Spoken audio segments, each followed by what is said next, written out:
Hello student, very warm welcome to my channel RK Bio Versatile. I am Reshma Kapoor. आज के इस lecture में हम जेनेटिक्स की बेसिक्स को स्टडी करेंगे। जेनेटिक्स क्या है, इसकी डेफिनेशन क्या है, टर्मिनोलॉजी क्या है। स्टूडेंट्स, जेनेटिक्स की टर्मिनोलॉजी को समझना बहुत इंपॉर्टेंट है आगे के चैप्टर्स के लिए। तो चलिए जल्दी से हम स्टार्ट करते हैं। आपने देखा है स्टूडेंट कि हम जो है अपने पेरेंट्स जैसे होते हैं, अपने पेरेंट्स से मिलते हैं, ग्रैंड पेरेंट्स से मिलते हैं। हम भाई बहन भी एक दूसरे से काफी कुछ कैरेक्टर्स होते हैं जिसमें सिमिलैरिटीज शो करते हैं, लेकिन उसके बावजूद भी हमारी जो है इंडिविजुअल आइडेंटिटी होती है। हम एक दूसरे से समान होते हुए भी, मिलते जुलते होते हुए भी हम डिफरेंसेस शो करते हैं, अपनी एक इंडिविजुअल पहचान होती है। ठीक है, इसी तरह अगर हम देखें तो जानवरों में भी होता है। हाथी का बच्चा भी हाथी ही पैदा होता है, एक बंदर भी अपने ही जैसे बच्चे को जन्म देता है, कुत्ते का बच्चा भी कुत्ता ही पैदा होता है, बिल्ली का बच्चा भी बिल्ली पैदा होता है। तो ये क्यों है? ऐसे कौन से रीजन है जिसकी वजह से हम अपने जैसी ही संतानों को जन्म देते हैं? ये सभी जीवों का एक बहुत इंपॉर्टेंट कैरेक्टर है जिसमें सभी जीव अपने जैसी ही संतान को जन्म देता है। ठीक है, तो इसके पीछे जो कॉन्सेप्ट है वो कॉन्सेप्ट है हेरिडिटी एंड वेरिएशन का। ये देखिए एक स्लाइड है स्टूडेंट जिसमें कुछ पिक्चर्स दी गई है, फैमिली पिक्चर्स है। यहाँ पर दिखाया हुआ है दो बेबीज है जो अपने पेरेंट्स से काफी कुछ कैरेक्टर्स में मिल रही हैं, लेकिन उसके बावजूद भी ये कई लक्षणों में, कई फीचर्स में अलग है। इवन ये दो बेबीज जो एक ही पेरेंट्स के हैं आपस में भी एक दूसरे से भिन्नता दिखाई दे रही है, आपस में एक दूसरे से डिफरेंसेस शो कर रही है। हम भी हमारे भाई बहनों से काफी कुछ लक्षणों में मिलते हुए होते हैं, उसके बावजूद भी हम अपने भाई बहनों से अलग होते हैं। कई फीचर्स होते हैं, कई ऐसे कैरेक्टर्स होते हैं जिनकी वजह से हम उनसे अलग दिखाई देते हैं। और ये सिर्फ इंसानों में ही नहीं, ये जानवरों में भी होता है। जानवरों में भी ऐसे कैरेक्टर्स होते हैं जिसकी वजह से एक वो अपने जैसे बच्चों को जन्म देते हैं, उनके बच्चे उनके जैसे ही दिखाई देते हैं, उसके बावजूद भी वो अलग होते हैं। तो इसके पीछे जो कंसेप्ट है वो कंसेप्ट है हेरिडिटी एंड वेरिएशन का। बहुत सिंपल कंसेप्ट है। हेरिडिटी क्या है? ऐसे कैरेक्टर्स या फीचर्स जो पेरेंट्स से अपनी ऑफस्प्रिंग में ट्रांसमिटेड होते हैं, या हम कहें एक जनरेशन से दूसरी जनरेशन में जाते हैं, उनको हम कहते हैं हेरिडिटी। ठीक है, तो ऐसे कैरेक्टर्स या ऐसे फीचर्स जो पेरेंट्स से अपने ऑफस्प्रिंग में, माता पिता से अपने बच्चों में जाते हैं या एक पीढ़ी से दूसरी पीढ़ी में जाते हैं, उस जाने के गुण को, उन लक्षणों को, उस घटना को हम हेरिडिटी या वंशागति कहते हैं। और वेरिएशन ये विभिन्नता है, अंतर, अलग दिखाई देना, असमान होना, समानता में भी असमानता दिखाई देती है। ठीक है, हम बहुत कुछ लक्षणों में अपने पेरेंट्स से मिलते जुलते होते हैं, हम जाति के सदस्यों के जैसे होते हैं, लेकिन उसके बावजूद भी हम विभिन्न दिखाई देते हैं, हम भिन्नता प्रदर्शित करते हैं। और ये विभिन्नताएं जो हैं जिसकी वजह से एक जाति के इंडिविजुअल्स आपस में अलग अलग होते हैं, उसे कहते हैं वेरिएशंस या विभिन्नताएं। इस विभिन्नताएं का जो मुख्य कारण है वो है क्रॉसिंग ओवर। क्रॉसिंग ओवर की घटना स्टूडेंट जिस समय गैमेट्स का निर्माण होता है उस समय होती है, और ये जो है हम अलग से डिटेल में अच्छे से पढ़ेंगे क्रॉसिंग ओवर क्या है और इसकी वजह से कैसे अलग लक्षण उत्पन्न होते हैं, वेरिएशंस उत्पन्न होते हैं। ठीक है, साथ ही विभिन्नताओं का एक दूसरा रीजन है एनवायरमेंटल रीजन या पर्यावरणीय कारण। ठीक है, लेकिन पर्यावरणीय कारण से जो विभिन्नताएं होती हैं वो एक ही पीढ़ी तक रहती हैं, वो अगली पीढ़ी में या माता पिता से बच्चों में नहीं जाती। ठीक है सॉरी। तो जेनेटिक्स क्या है? जेनेटिक्स विज्ञान की वह शाखा है जिसके अंतर्गत हम इन विभिन्नताओं का, आनुवंशिकताओं का, वंशागत होने वाले लक्षणों का, उनके कारणों का, उन लक्षणों का डिटेल में अध्ययन करते हैं, उसे कहते हैं जेनेटिक्स या आनुवंशिक विज्ञान।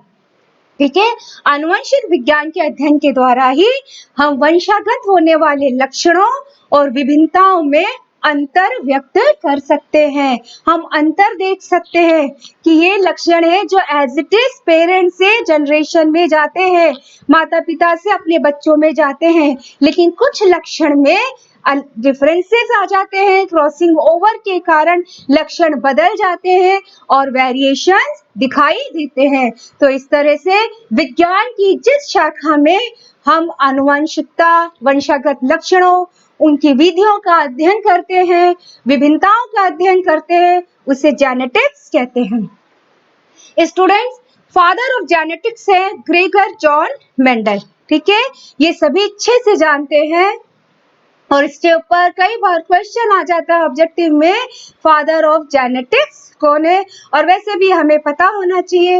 लेकिन स्टूडेंट, क्या आप जानते हैं इसके पीछे की स्टोरी क्या है? जब तक ये ग्रेगर जॉन मेंडल जीवित थे, इनको इतना बड़ा सम्मान नहीं मिला। ये सम्मान इनको इनकी मृत्यु के 16 वर्ष बाद मिला।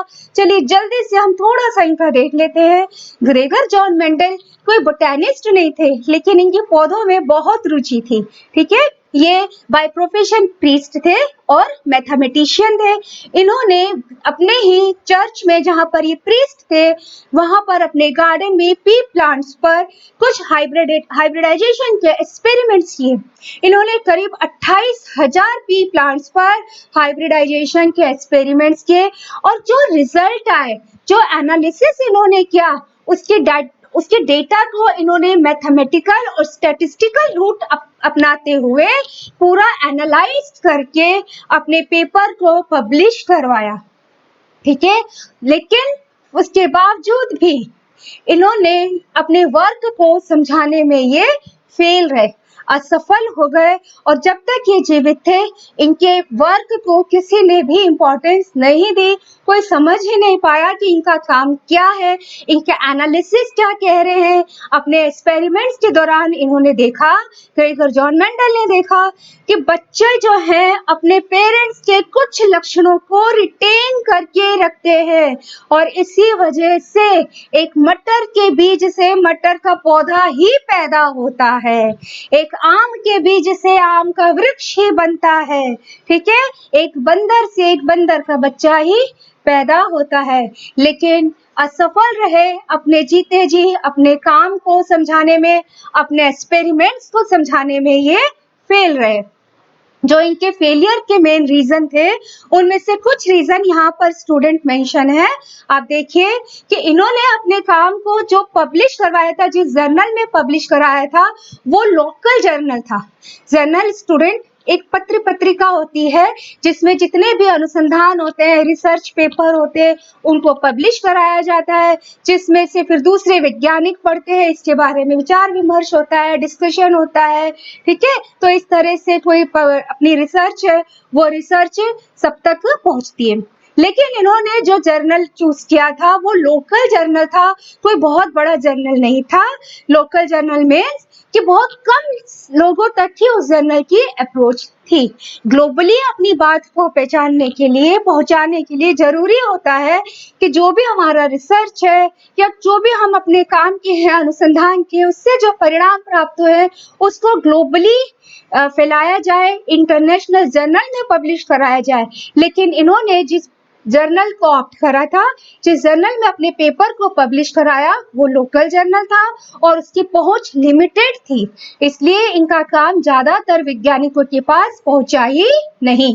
दूसरा जो मेन रीजन था कि वह था कि इनका जो कंसेप्ट था, जो इन्होंने एक्सपेरिमेंट करके अपने डेटा को एनालाइज करके रिजल्ट दिया, वो उस समय के टाइम, उस समय की जो स्थिति थी, उस समय जो रिसर्चेस इतनी हो चुकी थी, या कह ले जितनी खोज की जा चुकी थी, उससे कहीं आगे था, ठीक है। तो साइंटिस्ट जो है समझ ही नहीं पाए थे कि ये जो काम है, ये काम कैसे हुआ है, ठीक है। दूसरा, साइंटिस्ट जो थे, मेनली बायोलॉजिस्ट जो थे, वो एक्सेप्ट नहीं कर पा रहे थे कि एक मैथमेटिशियन किसी बायोलॉजिकल प्रोसेस को एक्सप्लेन कर रहा है, ठीक है। तो उन्होंने इस चीज को एक्सेप्ट नहीं किया। तीसरा जो मेन रीजन था इनके फेलियर का, वो ये था कि साइंटिस्ट उस समय डार्विन की theory, origin theory of origin of species में बिजी थे। ठीक है, उसी समय डार्विन ने खोज की थी, एक थ्योरी दी थी, पेपर पब्लिश किया था, theory of origin of species. तो वैज्ञानिक जो है उस थ्योरी में बिजी थे, तो इसलिए उनका मेंडल के काम की तरफ ध्यान ही नहीं दिया गया। ठीक है, और जो लास्ट मेन रीजन था वो ये था कि मेंडल ने बताया था कि बॉडी में कुछ ऐसे केमिकल्स होते हैं जिसको मेंडल ने फैक्टर का नाम दिया था कि फैक्टर डिस्क्रीट यूनिट होते हैं, और इन फैक्टर्स के रूप में लक्षण पेरेंट से नेक्स्ट जनरेशन तक या माता पिता से अपने बच्चों तक जाते हैं। तो बायोलॉजिस्ट साइंटिस्ट इस चीज को नहीं समझ पाए कि कैसे सेल में या बॉडी में फैक्टर है जो डिस्क्रीट भी है। ठीक है, क्योंकि उससे माइक्रोस्कोपिक स्टडी इतनी से अच्छे से नहीं हुई, डीएनए का इतना नॉलेज नहीं था, तो ये चीज नहीं पता थी, तब जीन का डिस्कवरी नहीं हुआ था। इस चीज को आप यहाँ बिठा के रखना कि जिस समय मेंडल ने अपना वर्क किया था तब जीन है या डीएनए है, इससे इतनी नॉलेज नहीं थी, इसकी इतनी इंफॉर्मेशन नहीं थी। तो ये चीज नहीं समझ में आई साइंटिस्ट को कि कैसे कोई फैक्टर है जो सेल में है, बॉडी में है, और कैरेक्टर्स को ट्रांसमिटेड कर रहा है पेरेंट्स से नेक्स्ट जनरेशन में, और वो अपने आप में डिस्क्रीट यूनिट है। ठीक है, लेकिन कुछ ऐसे रीजन थे जिनकी वजह से मेंडल के काम को बाद में अप्रिशिएट किया गया। उन रीजंस को मान कहते हैं उनके सक्सेस के रीजन। ठीक है, कि मेंडल जो है क्यों ऐसे रीजंस थे किन वजह से मेंडल अपने काम को करने में सक्सेस रहे, जो दूसरे वैज्ञानिक उससे पहले जो खोजी हुई थी वो उस तरह के रिजल्ट्स तक नहीं पहुंच पाए थे। तो पहला जो रीजन है वो है मेंडल ने कॉन्ट्रास्टिंग कैरेक्टर्स को चुना। कॉन्ट्रास्टिंग कैरेक्टर 7 लिए थे इन्होंने, जिसको हम आगे देखेंगे कौन कौन से कॉन्ट्रास्टिंग कैरेक्टर थे। लेकिन कॉन्ट्रास्टिंग कैरेक्टर का मतलब होता है कि जो कैरेक्टर्स आसानी से ऑब्जर्वेबल हो एंड देन वो जस्ट अपोज्ड हो। जस्ट सपोज अगर बात करी जाए प्लांट हाइट की, ठीक है, तो अगर प्लांट हाइट हम लेते हैं 3 मीटर या लेते 3.5 मीटर, ठीक है, 3 मीटर एंड 3.5 मीटर लेते, तो इसमें इंडिविजुअल परसेप्शन अलग हो जाता है ना। किसी के लिए क्या होता, 3 मीटर की प्लांट छोटी होती, ड्वार्फ या शॉर्ट, और किसी के लिए 3.5 मीटर की प्लांट की हाइट वो कहता कि टॉल है। बट यही कोई दूसरा पर्सन क्या कह सकता था कि 3 मीटर का प्लांट का हाइट टॉल में आता है और 3.5 मीटर का हाइट का प्लांट टॉलर हो गया। तो इंडिविजुअल परसेप्शन हो गया यहाँ पर। इसी तरह जस्ट सपोज फ्लावर का कलर, ठीक है, मेंडल ने क्या चूज करा, फ्लावर का colour purple and white. Flower के कलर के शेड्स नहीं लिए कि lighter purple, darker purple, like this, ठीक है, क्योंकि जैसे ही शेड्स पर जाते हैं तो क्या होता है, इंडिविजुअल परसेप्शन अलग हो जाता। उन्होंने जस्ट कॉन्ट्रास्टिंग कैरेक्टर्स चूज किए कंट्रोवर्सी से बचने के लिए। ठीक है, फ्लावर का जो कलर है वो पर्पल है या व्हाइट है, डजंट मैटर पर्पल कलर के शेड्स क्या हैं, समटाइम लाइटर डार्कर ऐसा हो सकता है। ठीक है, ऐसे प्लांट हाइट है एग्जैक्ट नहीं होती है कि 3 to 4 मीटर हाइट, तो इसी ये होगा टॉलर प्लांट। टॉल प्लांट सबके लिए टॉल है और छोटा प्लांट सबके लिए छोटा है, ड्वार्फ प्लांट है शॉर्ट है। तो यहाँ पर कोई विरोधाभास की स्थिति ही नहीं बनती, तो इन्होंने कॉन्ट्रास्टिंग कैरेक्टर्स को चूज किया था। ठीक है, सेकेंड जो इनका मेन रीजन था सक्सेस होने का वो था लार्ज सैंपल साइज को ऑप्ट करना। स्टूडेंट, जब हमें कोई एनालिसिस करना होता है, पॉपुलेशन से कोई रिजल्ट निकालना होता है, तो वो सैंपल साइज हमारा जितना बड़ा होता है एरर उतने कम हो जाते हैं, और दूसरा रिजल्ट जो है एक्यूरेट आने की प्रोबेबिलिटी बढ़ जाती है।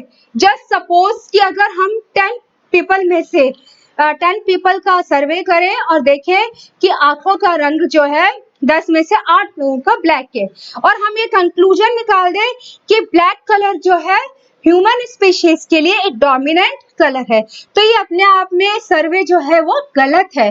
ठीक है, क्योंकि 10 लोगों में से कोई कंक्लूजन निकालना एक एक्यूरेसी नहीं देता। लेकिन अगर यही सर्वे, यही रिजल्ट हम 10 मिलियन पीपल्स के ऊपर करके देन निकाला जाए तो क्या होगा, ये जो रिजल्ट आएगा, अब जो एनालाइज होगा, है ना, अब जो एनालिसिस होगा वो एक एक्यूरेट रिजल्ट देगा, उसमें एरर नहीं होगा। तो इन्होंने जो भी एक्सपेरिमेंट किए उसके लिए लार्ज सैंपल साइज को लिया, ताकि एनालिसिस करते समय, स्टैटिस्टिकल एनालिसिस करते समय एरर जो है कम से कम आए। नेक्स्ट जो इनका रीजन रहा सक्सेस का, क्योंकि ये मैथमेटिकल थे, मैथमेटिशियन थे, तो ये मैथमेटिकल के रूल को, स्टैटिस्टिकल मेथोडोलॉजी को अच्छे से जानते थे, तो अपने रिजल्ट्स को एनालाइज करने के लिए, डेटा को एनालाइज करने के लिए इन्होंने मैथमेटिक्स और स्टैटिस्टिकल रूट का प्रयोग किया। ठीक है, नेक्स्ट जो इनका रीजन रहा, पी प्लांट को सेलेक्ट किया। पी प्लांट को सिलेक्शन के पीछे क्यों सक्सेस मिली, इसका हम नेक्स्ट स्लाइड में देखते हैं कि पी प्लांट जो होता है वो इजी टू कल्टीवेट होता है, आसानी से गार्डन में ज्यादा कुछ देखभाल की जरूरत नहीं होती और ये ग्रो हो जाता है। ठीक है, इसकी प्योर जो वेराइटी है वो भी अवेलेबल होती है। प्योर वेराइटी का मीन्स है पर्टिकुलर कैरेक्टर्स के लिए, जो भी कैरेक्टर्स इन्होंने अपने एक्सपेरिमेंट्स में चूज किए थे उन कैरेक्टर्स के लिए प्योर प्लांट अवेलेबल थे, जिससे जो नेक्स्ट जनरेशन आए अगर सेल्फिंग कराई जाए, ठीक है, तो वही कैरेक्टर्स अगली पीढ़ी दिखाए। सेकेंड जो है इसका मेन रीजन वो है कि जो पी प्लांट होता है उसका लाइफ स्पान बहुत शॉर्ट होता है, 3 to 4 वीक में ही ये अपनी लाइफ साइकिल को कंप्लीट कर लेते हैं। ठीक है, जिससे जल्दी से जल्दी नेक्स्ट जनरेशन मिल जाती है, बीज मिल जाते हैं, ह्यूज पॉपुलेशन मिल जाती है सैम्पलिंग के लिए। नेक्स्ट जो है इनका पी प्लांट ऑब्जर्व करने का कि इन्होंने जो कंट्रास्टिंग ट्रेड्स चुने थे वो पी प्लांट में बहुत ही इजीली ऑब्जर्वेबल थे। ठीक है, आसानी से दिखाई देते हैं। पी प्लांट के जो फ्लावर्स होते हैं स्टूडेंट वो बाइसेक्सुअल होते हैं, means male and female sex organ एक ही प्लांट, एक ही फ्लावर में होते हैं। ठीक है, और जब फ्लावर बाइसेक्सुअल होता है तो नॉर्मली उसमें सेल्फ पॉलिनेशन होता है। पी प्लांट भी सेल्फ पॉलिनेटेड प्लांट है, लेकिन पी प्लांट में क्रॉस फर्टिलाइजेशन भी करवाया जा सकता है। मैनुअली इन्होंने क्रॉस फर्टिलाइजेशन करवाया, इसके लिए इमैस्कुलेशन एंड बैगिंग को टेक्निक को ऑप्ट किया था। क्या है ये हम आगे देखेंगे स्टूडेंट। इस तरह से आपने देखा कि मेंडल जो है फेलियर है अपने काम को लेते हुए, जबकि इन्होंने बहुत अच्छे से अपने एक्सपेरिमेंट्स किए, उसका एनालिसिस किया और बहुत अच्छे तरीके से अपने रिजल्ट्स को एक्सप्लेन किया। लेकिन बहुत सारे हमने रीजन देखे जिसकी वजह से मेंडल जो है उस समय अपने काम को लेकर चर्चा में नहीं आ सके, सक्सेस नहीं हो सके। ठीक है, उनकी डेथ के करीब 16 साल बाद अराउंड 1903 में 3 अलग अलग साइंटिस्ट ने इंडिपेंडेंटली जेनेटिक्स पर हाइब्रिडाइजेशन के एक्सपेरिमेंट्स किए और वही रिजल्ट्स उनको मिले जो मेंडल ने ऑलरेडी निकाले थे। ये 3 साइंटिस्ट थे Hugo de Vries, French Correns and Erich Tschermak. आप इनके नाम अच्छे से याद कर लेना क्योंकि ये ऑब्जेक्टिव में पूछ लिए जाते हैं। ठीक है, कहाँ से है ये भी आ जाता है सम टाइम, तो आपको वैसे भी पता होना चाहिए। बायोलॉजी अगर आप पढ़ रहे हैं तो कुछ डिस्कवरीज, उनसे रिलेटेड साइंटिस्ट, उनसे रिलेटेड जो प्लेसेस हैं आपको पता होना चाहिए। ह्यूगो डी व्रीज हॉलैंड से, फ्रेंच कॉरेंस जर्मनी से और शेरमार्क ऑस्ट्रिया से रिलेटेड है। ठीक है, यहाँ पर स्टूडेंट हम एक स्लाइड में देखते हैं फ्लावर्स के पार्ट, ठीक है, ताकि आपको क्रॉस पॉलिनेशन आसानी से समझ आ सके। एक फ्लावर में स्टूडेंट 2 मेन साइकिल होते हैं। ठीक है, उनका जो फ्लावर जो बॉडी उसका ऑर्गन है उसमें 2 मेन ऑर्गेनल्स कह लो, ऑर्गन्स कह लो, पार्ट्स कह लो। एक होता है एसेंशियल और एक होता है नॉन एसेंशियल। ठीक है, नॉन एसेंशियल में आते हैं सेपल्स एंड पेटल्स। ठीक है, सेपल्स जैसे ही आपको ग्रीन दिखाई दे रहा है ये सेपल्स है और ये पेटल्स है। येलो कलर में जो है इनका, ये नॉन एसेंशियल है। इसका मतलब ये है कि इनका रोल नहीं होता गैमेट्स के प्रोडक्शन में। स्टूडेंट, जो फ्लावर होता है वो गैमेट प्रोड्यूसिंग ऑर्गन होता है प्लांट में, ठीक है। एग एंड स्पर्म का प्रोडक्शन फ्लावर में होता है। गैमेट्स है एग एंड स्पर्म, और फ्लावर के अंदर बनते हैं। एक फ्लावर में दो मेन साइकिल होते हैं, नॉन एसेंशियल और एसेंशियल। नॉन एसेंशियल साइकिल के जो पार्ट है वो उसमें आते हैं sepals and petals. Sepals usually green होते हैं, प्रोटेक्ट करते हैं जब फ्लावर बड स्टेज में होता है इंटरनल ऑर्गेनेल्स को, इंटरनल ऑर्गन्स को। एंड पेटल्स जो होता है कलरफुल होता है, और इसका रोल होता है मेनली अट्रैक्ट करने का, इंसेक्ट्स को अट्रैक्ट करते हैं फ्लावर्स। इनके अंदर अच्छा अच्छा ब्राइट कलर होता है, ठीक है, फ्रेग्रेंस होती है जिसकी वजह से इंसेक्ट्स अट्रैक्ट होते हैं, और पॉलिनेशन होता है। दूसरा जो साइकिल है वो उसे कहते हैं एसेंशियल साइकिल, और इसमें आता है स्टेमन्स एंड गाइनोशियम। यहाँ एक स्लाइड दे रखी है जिसमें स्टेमन है। स्टेमन का मेन जो पार्ट है जिसे हम कहते हैं एंथर, ठीक है। इस एंथर में पोलन ग्रेन्स बनते हैं, ठीक है। इसका हम अलग से स्ट्रक्चर पढ़ेंगे रिप्रोडक्शन वाले चैप्टर में। तो एंथर होता है, एंथर में बनते हैं पोलन, और पोलन में क्या होते हैं मेल गैमेट्स। इसी तरह ये फ्लावर्स के बीच में जो फूला हुआ भाग होता है उसे हम कहते हैं gynoecium. Ovary lower part, ovary, ठीक है। गाइनोशियम का पूरा पार्ट है, सबसे अपर मोस्ट स्टिग्मा, ये रहा स्टिग्मा, ठीक है। ट्यूब लाइक स्ट्रक्चर स्टाइल, ठीक है। इसमें से गैमेट जो है ओवरी तक आता है, और ये फूला हुआ जो इसका भाग है ये सारा जो दिखा रखा है ये है ओवरी, ठीक है। ओवरी में ओव्यूल्स होते हैं जिनमें एग या फीमेल गैमेट्स बनते हैं, राइट। पोलन ग्रेन जो है पॉलिनेटेड होके विंड पॉलिनेशन से, वाटर पॉलिनेशन से, इंसेक्ट्स पॉलिनेशन से स्टिग्मा तक आते हैं। यहाँ पर आके जर्मिनेट होते हैं, इनसे मेल गैमेट निकलती है, और एक ट्यूब लाइक स्ट्रक्चर से जिसे पोलन ट्यूब कहते हैं ये ओवरी तक पहुंचते हैं। और इस तरह से ओवरी में मेल गैमेट एंड एग में फर्टिलाइजेशन का प्रोसेस होता है, ठीक है। फर्टिलाइजेशन अगर हम पी प्लांट में देखें तो इसमें सेल्फ फर्टिलाइजेशन होता है जिसमें एक ही फ्लावर के पोलन ग्रेन उसी फ्लावर के एग तक आते हैं, तो उसे हम कहते हैं सेल्फ फर्टिलाइजेशन। और क्रॉस फर्टिलाइजेशन वो प्रोसेस है जिसमें एक फ्लावर के पोलन ग्रेन्स दूसरे फ्लावर या दूसरे प्लांट के फ्लावर के एग तक पहुंचते हैं, उसे कहते हैं क्रॉस फर्टिलाइजेशन। तो इस तरह से जब फर्टिलाइजेशन दो डिफरेंट फ्लावर्स के बीच में होता है तो वो है क्रॉस फर्टिलाइजेशन, और जब फर्टिलाइजेशन एक ही फ्लावर्स के गैमेट्स के बीच में होता है that is male gamete and egg, तो उसे कहते हैं सेल्फ फर्टिलाइजेशन। स्टूडेंट, यहाँ एक स्लाइड है जिसमें मेंडल ने जो कंट्रास्टिंग कैरेक्टर सॉर्ट किए थे, 7 कंट्रास्टिंग कैरेक्टर्स, उसको दिखाया हुआ है। कितने कैरेक्टर्स थे? 7। ये समटाइम पूछ लिया जाता है, नेम पूछ लिए जाते हैं मेनली। तो फर्स्ट है स्टेम लेंथ जिसमें टॉल, एंड दूसरा कंट्रास्ट है इसका शॉर्ट, ठीक है। या तो प्लांट टॉल होगा या शॉर्ट होगा, कोई कंट्रोवर्सी नहीं, टॉल सबके लिए टॉल है, शॉर्ट सबके लिए शॉर्ट है, ठीक है। देन है pod shape, inflated and pinched.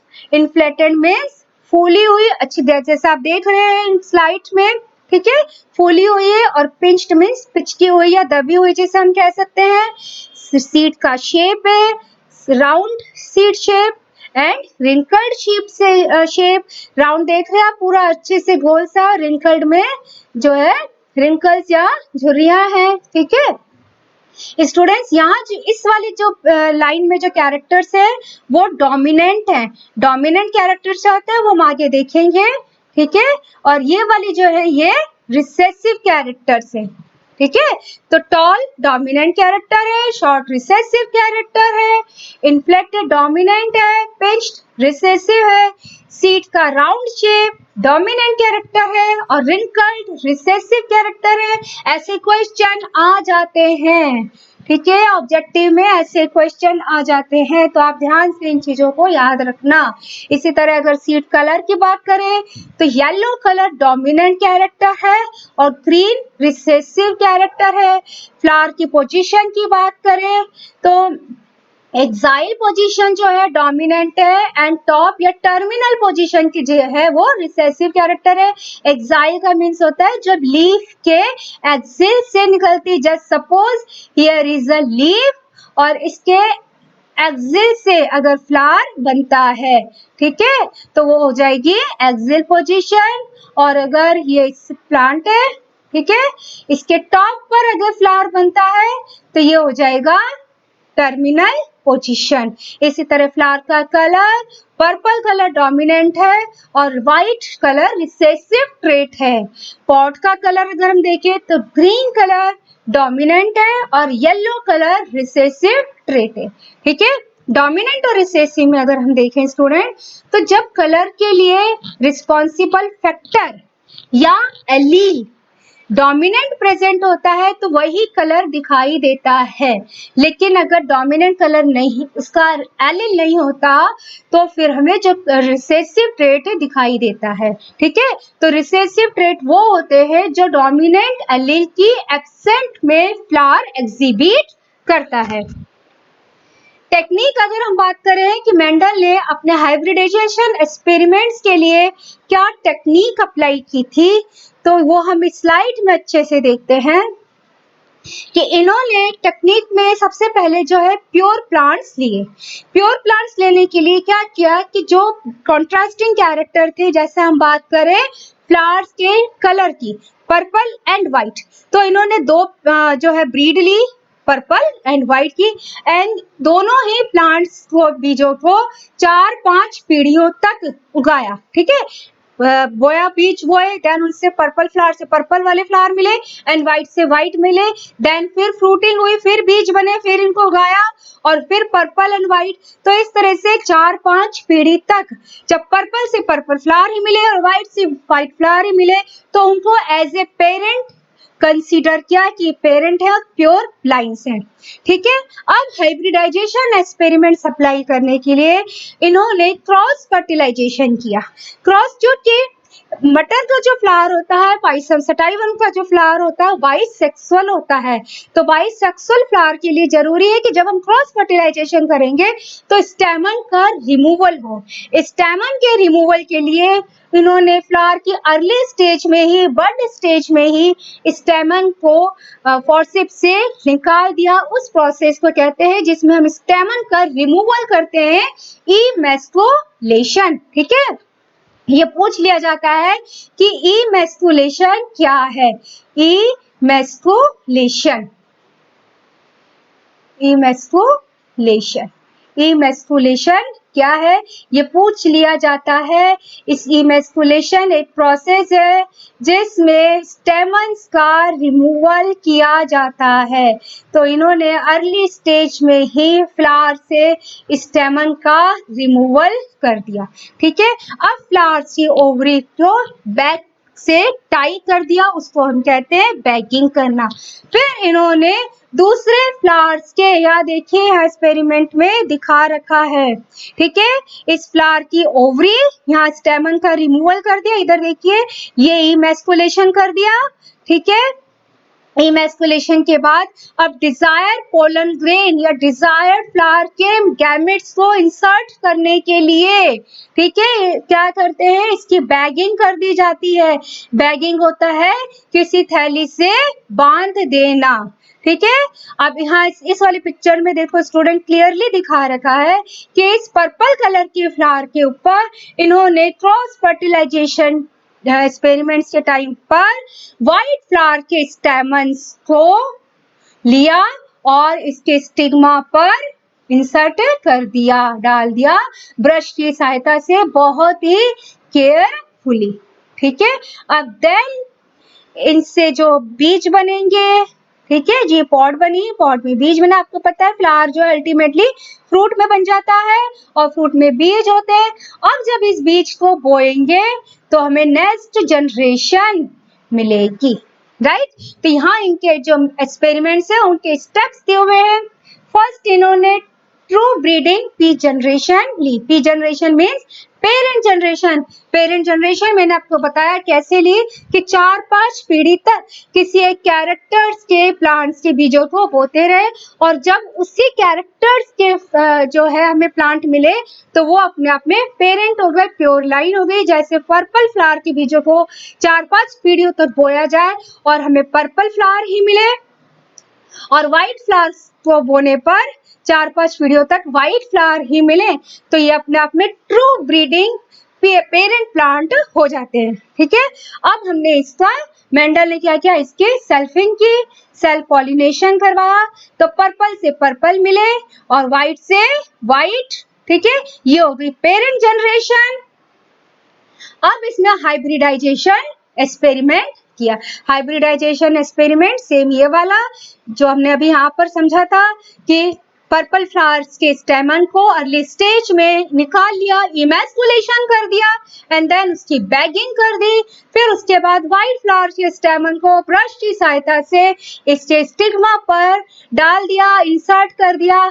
अब फ्रूटिंग हुई, पी प्लांट बने। ठीक है, ये पी के सीड बने। अब इन सीडों को बोएंगे, तो इन सीडों को बोने पर क्या मिलेगी हमें, नेक्स्ट जनरेशन।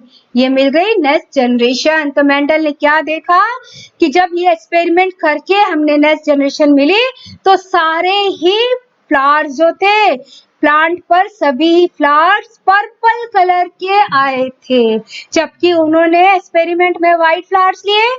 ठीक है, पर्पल भी लिए, व्हाइट भी लिए, लेकिन क्या देखा कि नेक्स्ट जनरेशन जो थी पेरेंट जनरेशन से, जिसको उन्होंने F1 जनरेशन नाम दिया, सारे फ्लावर्स जो है पर्पल कलर के थे। ठीक है, बहुत शॉक्ड हो गए कि व्हाइट फ्लावर्स का जो कैरेक्टर है वो कहाँ चला गया, वो जनरेशन में क्यों नहीं आया, जबकि जब सेल्फिंग करवाई थी तो व्हाइट से व्हाइट मिली थी, पर्पल से पर्पल मिली थी, लेकिन अब व्हाइट कहाँ चला गया। इस आंसर को खोजने के लिए क्या किया उन्होंने, जो F1 जनरेशन के प्लांट्स थे इनकी सेल्फिंग कराई। मीन्स इन प्लांट के फ्लावर से जो पॉड बनी, पॉड में बीज होते हैं आपको पता है, उन बीजों को बोया, उसको हम कहेंगे सेल्फिंग। ठीक है, अब सेल्फ पॉलिनेशन ही कर होने दिया, तो सेल्फिंग से जो प्लांट्स मिले उस पर जो फ्लावर्स थे अगेन मेंडल के लिए शॉकिंग थे। अब जो फ्लावर्स मिले ना स्टूडेंट, F1 से जो अगले फ्लावर्स मिले, जो अगले प्लांट मिले, उसको नाम दिया F2 जनरेशन। और इसमें उन्होंने क्या देखा कि 4 में से 3 फ्लावर्स के कलर तो पर्पल थे, लेकिन एक फ्लावर्स का कलर व्हाइट था। मीन्स व्हाइट कलर जो पेरेंट में था F1 में नहीं आया, लेकिन F2 में फिर से आ गया। शॉकिंग। और ये उनकी एक्सपेरिमेंटल टेक्निक थी, और ये टेक्निक उन्होंने सभी 7 कंट्रास्टिंग कैरेक्टर्स पर की, और जब इसका मैथमेटिकल एनालिसिस किया, स्टैटिस्टिकल एनालिसिस किया, तब उन्होंने रिजल्ट निकाला और पोस्टुलेट दिए। राइट, तो होपफुली आपको ये समझ आया होगा कि उनकी टेक्निक क्या थी। उनकी टेक्निक थी पहले प्योर लाइन को लेना, प्योर पेरेंट को लेना। प्योर पेरेंट को लेने के लिए 4-5 जनरेशन तक किसी एक पर्टिकुलर ट्रेट को सेल्फिंग कराई जाती है, तो सेल्फिंग के बाद 4-5 जनरेशन की सेल्फिंग के बाद भी वही कैरेक्टर के प्लांट हमें मिलते हैं, तो वो पेरेंट जनरेशन जैसे काम करते हैं।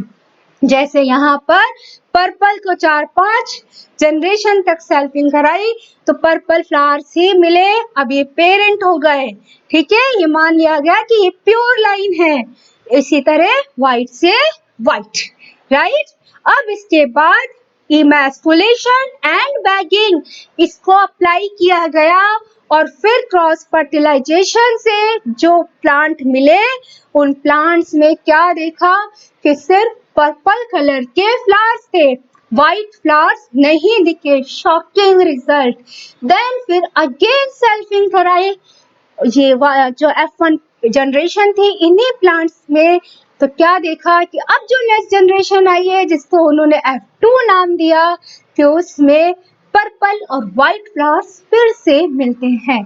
तो ये सारे एक्सपेरिमेंट्स उन्होंने सभी कंट्रास्टिंग ट्रेड्स पर किए। ठीक है, चलिए अब हम पहले पढ़ते हैं टर्मिनोलॉजी।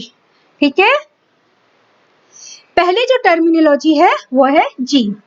जीन क्या है स्टूडेंट? जीन फैक्टर ही है ऐसे जिसको मेंडल ने फैक्टर का नाम दिया था और आज हम जीन जानते हैं। ठीक है, ऐसे डिस्क्रीट यूनिट जो पेरेंट से जनरेशन तक, पेरेंट से ऑफस्प्रिंग तक अपने ट्रेड्स को ट्रांसमिटेड करते हैं, उन्हें हम फैक्टर्स कहते हैं। जीन वर्ड जो है मेंडल ने नहीं दिया, ये वर्ड जोहानसन ने दिया था। इसको आप याद रख लीजिएगा कि जीन वर्ड जो है वो जोहानसन ने दिया था और मेंडल ने इसको फैक्टर कहा था कि बॉडी में, सेल में फैक्टर होते हैं जो कैरेक्टर्स को ट्रांसमिटेड करते हैं। इस तरह से जीन या फैक्टर क्या हुए? फंक्शनल यूनिट हो गए इनहेरिटेंस के। ठीक है, ट्रेड्स को एक पीढ़ी से दूसरी पीढ़ी तक ले जाने की यूनिट है। Right, alleles, two forms of a gene, mainly two forms. आजकल हम जानते हैं कि जीन के मल्टीपल फॉर्म्स भी होते हैं। स्टूडेंट, आपको पता है कि जो सेल होती है डिप्लॉइड सेल, उसमें 2 क्रोमोसोम्स होते हैं। ठीक है, आज ही हम जानते हैं, उस समय नहीं जानते थे। राइट, तो 2 क्रोमोसोम्स होते हैं और ये क्रोमोसोम्स डीएनए के बने होते हैं। क्रोमोसोम्स पर किसी भी कैरेक्टर के लिए जो है एक लोकस होता है जिस पर उस कैरेक्टर से रिलेटेड फंक्शनल यूनिट या जीन या फैक्टर्स होता है। ठीक है, तो कैरेक्टर से रिलेटेड जो पार्ट है, जो फैक्टर है, उसको उन्होंने क्या कहा? एलील्स का नाम दिया। ठीक है, कि ये एलील्स के फॉर्म में होते हैं और चूंकि 2 क्रोमोसोम है तो जीन के 2 फॉर्म्स हो सकते हैं। राइट, जब ये दोनों फॉर्म्स एक जैसी होंगी तो एक ही कैरेक्टर आता है। अगर दोनों अलग अलग फॉर्म एक सेल में या क्रोमोसोम्स में होंगी तो हाइब्रिड कैरेक्टर आता है। कैसे, हम आगे देखेंगे। अभी हम ये देखते हैं कि जो एलील्स है, ये एलील 2 टाइप्स के होते हैं, डोमिनेंट भी होते हैं एंड रिसेसिव भी होते हैं। डोमिनेंट एलील कौन से?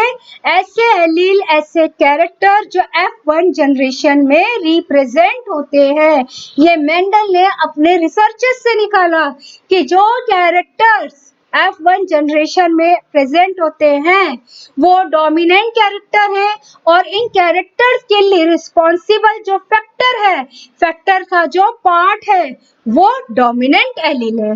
और जो कैरेक्टर F1 जनरेशन में एब्सेंट हो जाते हैं, मास्क हो जाते हैं, दिखाई नहीं देते, वो कैरेक्टर रिसेसिव कैरेक्टर्स होते हैं।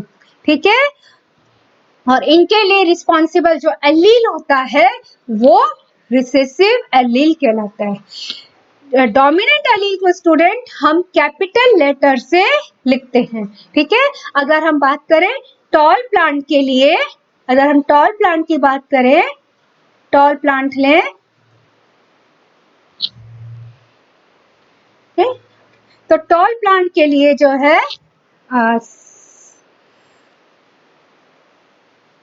जब लिखेंगे टॉल प्लांट को तो स्टूडेंट क्या हो जाएगा? टी से रिप्रेजेंट करेंगे।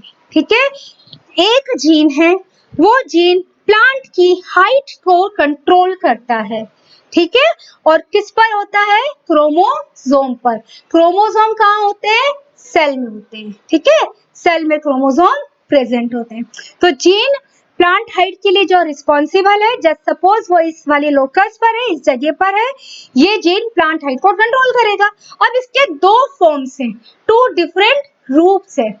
राइट, एक रूप जो प्लांट की हाइट को टॉल करेगा उसको हम कैपिटल लेटर से लिखेंगे टी, और एक रूप जो प्लांट की हाइट को बोना करेगा, शॉर्ट करेगा, वो या ड्वार्फ रूप या रिसेसिव एलील। अब उसको हम डी से नहीं लिखते, उसको इसी के लोअर केस से लिख देते हैं। ठीक है, ये तो जब भी टी कैपिटल लिखा जाएगा in that means dominant.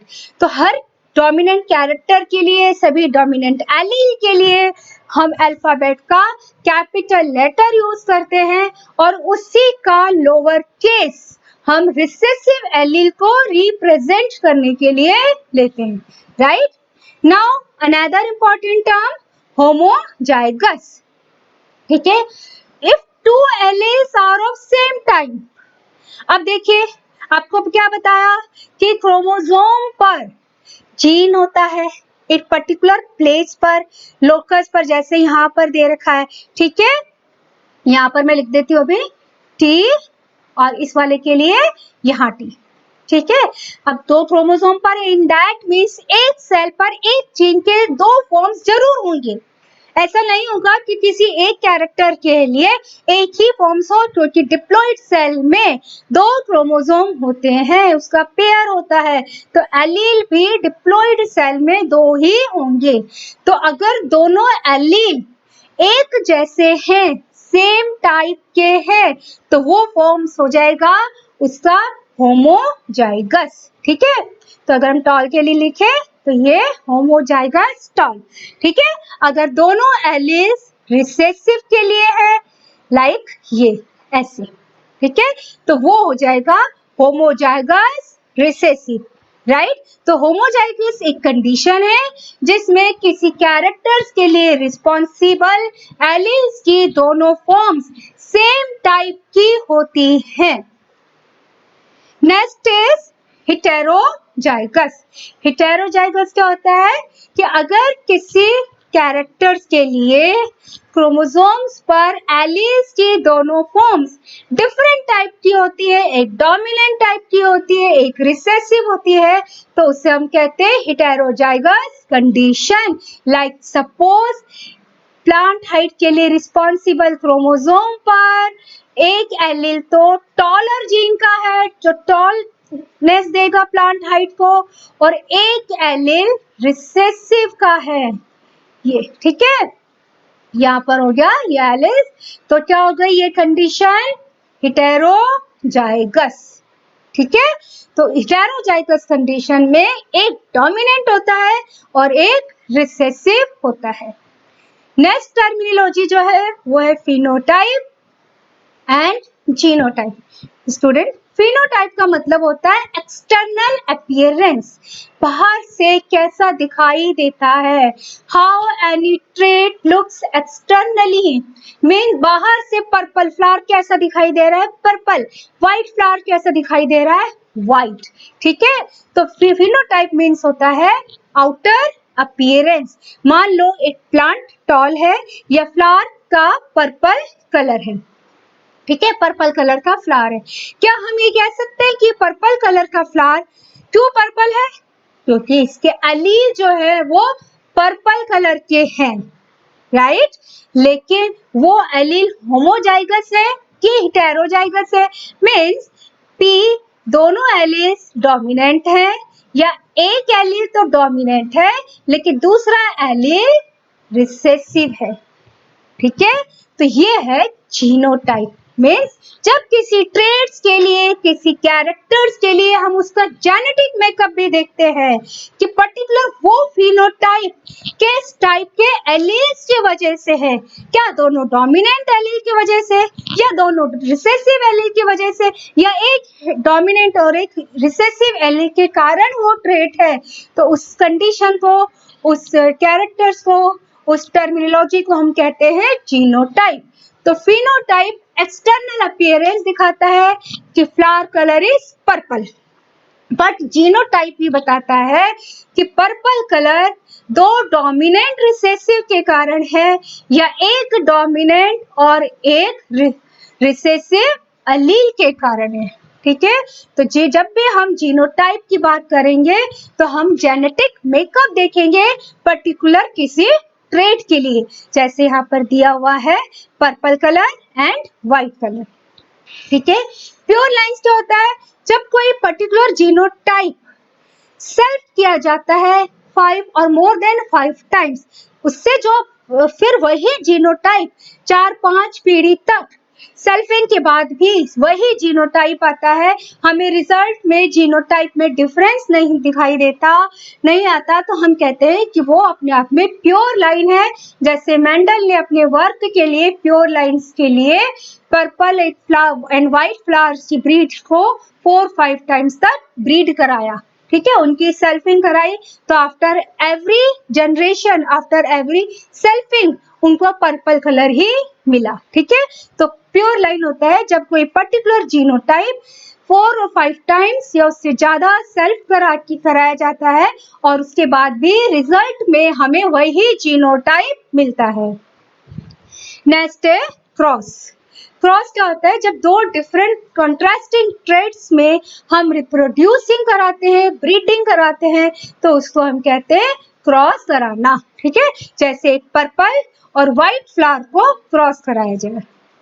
Selfing होती है जब सेम जनरेशन के बीच में क्रॉसिंग कराई जाती है, जैसे उसमें सेल्फ पॉलिनेशन ही कराया जाता है सेम जनरेशन के बीच में, तब उस चीज को हम कहते हैं सेल्फिंग। जैसे अगर हम पर्पल फ्लावर है हमारे, बट उनका जीनोटाइप में एक डोमिनेंट एलील है और एक रिसेसिव एलील है, तो अब हम पर्पल फ्लावर का क्रॉस पर्पल फ्लावर से, सेम जनरेशन के पर्पल फ्लावर से ही करें, तो उसको हम कहते हैं सेल्फिंग, ठीक है। फिलियल स्टूडेंट, ये टर्म मेंडल ने नेक्स्ट जनरेशन को दिखाने के लिए चूज की थी, ठीक है, कि पेरेंट प्लांट को लेकर जब उनका क्रॉसिंग कराया जाता है तो फिर जो नेक्स्ट जनरेशन मिलती है उसको उन्होंने कहा फिलियल जनरेशन, ठीक है। और इसको F से रिप्रेजेंट किया, और F के बाद में ये जो हम नंबर लिखते हैं 1, 2, 3, ये नंबर दिखाता है किस जनरेशन के बारे में बात हो रही है। जैसे पेरेंट प्लांट का क्रॉस कराया P प्योर पर्पल एंड उसका क्रॉस करवाया प्योर व्हाइट फ्लावर से, ठीक है, प्योर व्हाइट फ्लावर से, ये पेरेंट प्लांट हो गए।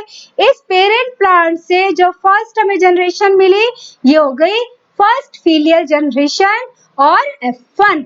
अब इन F1 प्लांट में सेल्फिंग करवाई, मीन्स इस प्लांट के फ्लावर्स का क्रॉसिंग इन्हीं प्लांट के फ्लावर से कराई गई, तो अब जो नेक्स्ट जनरेशन मिलेगी वो नेक्स्ट जनरेशन हो गई F2 जनरेशन, ठीक है। कौन सी जनरेशन हो गई? F2 generation.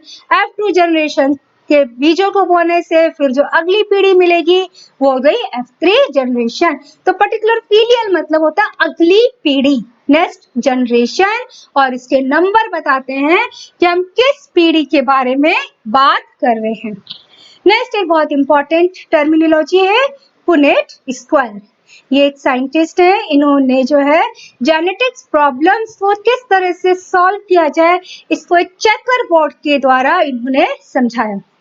यह स्लाइड दे रखी स्टूडेंट, चेकर बोर्ड, इस वजह से फ्लावर का कलर से बता रखा है पर्पल एंड पर्पल कलर की क्रॉसिंग से, ठीक है। पुनेट स्क्वायर में क्या होता है स्टूडेंट कि एक तरफ हम मेल गैमेट्स को शो करते हैं और दूसरी तरफ फीमेल गैमेट्स को लिखते हैं। आपको पता है कि जब भी गैमेट्स बनते हैं क्रोमोसोम्स सेपरेट हो जाते हैं, ठीक है। मान लो यहाँ गैमेट्स बने और टॉल प्लांट के लिए अगर हम बात करें तो अभी गैमेट्स जब बनेंगे तो इनके एलील्स सेपरेट हो जाएंगे, राइट। तो मेल गैमेट्स को हम चेकर बोर्ड के एक तरफ लिख देते हैं और फीमेल गैमेट्स को इस तरफ लिख देते हैं, ठीक है। अगर हम फीमेल गैमेट का ड्वार्फ के लिए ले हम तो ये हो गया ड्वार्फ प्लांट के गैमेट्स T एंड T, ठीक है। यहाँ पर स्लाइड में फ्लावर के कलर से, ठीक है। जस्ट सपोज इस गैमेट का, ये फीमेल गैमेट से क्या प्रोड्यूस होता है? एग, ठीक है।